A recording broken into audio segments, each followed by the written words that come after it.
Hey everyone, this is Gordon again. This is my Module 2 response post. I just made a few notes about your videos, and I'll just go over those with you.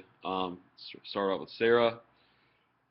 She had a lot of good ideas about just initially generating conversations on UNCW's campus about white privilege, and also establishing just one a common definition for all the groups to use for what it really is white privilege.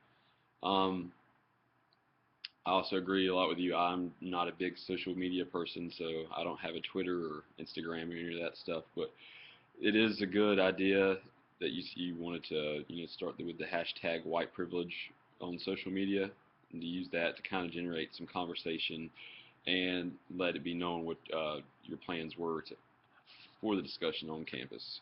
Um, I also like how you said you wanted maybe it was Facebook or some kind of internet-based conversations where people, you know, may feel a little bit easier to not to post the good stuff and to post, some bad experiences or maybe some bad perceptions that some people have about white privilege.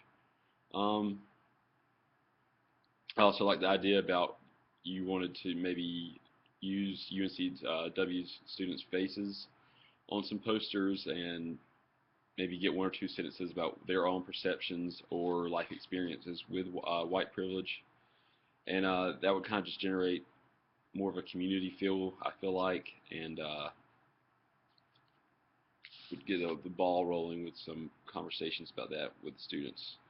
Uh, I also liked how you wanted the discussion panel not only to be UNCW students, staff, and faculty, but you also wanted to integrate the community as well. And I think that's a great point. And you would have a lot of benefit and success from that. And also, the students should take a course in racism in order to graduate. I think there's quite a few courses I think students should have to take, to prepare them for the real world. But that one on racism would definitely be one of them. Hannah, I like how you use your own personal experiences with the round robin table, and I can definitely see why it might not have been that as successful as you'd hoped for because students felt a little bit guarded since it was an event sponsored by the admissions office. Um, you also pointed out using social media would be a great tool for advertisement. And I also agree with you wanting to use various, different historical topics on racism and white privilege, and even the movie American History X. While it might be brutal, it does show and give a really descriptive look on how violent and brutal the past has been with race tension. Um, Krista, I enjoyed your Jing presentation, and also it was kind of astounding the fact that a white male with a criminal record is more likely to get a job than someone of color that has a clean record, and that does show, where we are today as a society and how big a benefactor white privilege is. Um, I also like the fact that you wanted to do a "These Are Our Stories" campaign, and I think that would be a great way to get everyone from students to faculty and staff to get involved in this movement and to share. The biggest thing is to sharing your own personal experiences and being able to open up to other people and show them how white privilege has played a role in your life, either a negative, or in a positive way. Um, I also like how you didn't strictly focus on race. You wanted to do, I mean, racial tension, socioeconomic tension, and tension with gender as well. And I think that would be great to include, all those that may be feeling a little oppressed about certain situations. And one thing you don't think about a lot is I like how you mentioned the fact about keeping counselors on hand for stuff.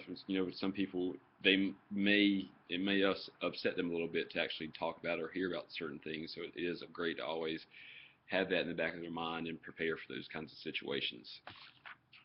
We also had Alicia's, and she also used social media again. I think that's a great tactic everyone should, now in today's world, should use to get out their the event that they would have on campus. I also liked how she said she wanted individual student interviews and focus group interviews because someone's, they may feel more comfortable expressing their own beliefs on certain topics if it's just by themselves more so than the focus group. And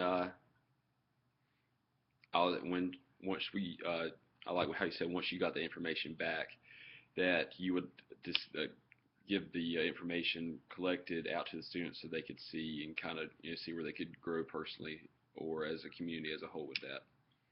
All right. Well, I enjoyed your presentations. I hope everyone has a great week, and I'll see you next Sunday. Thanks.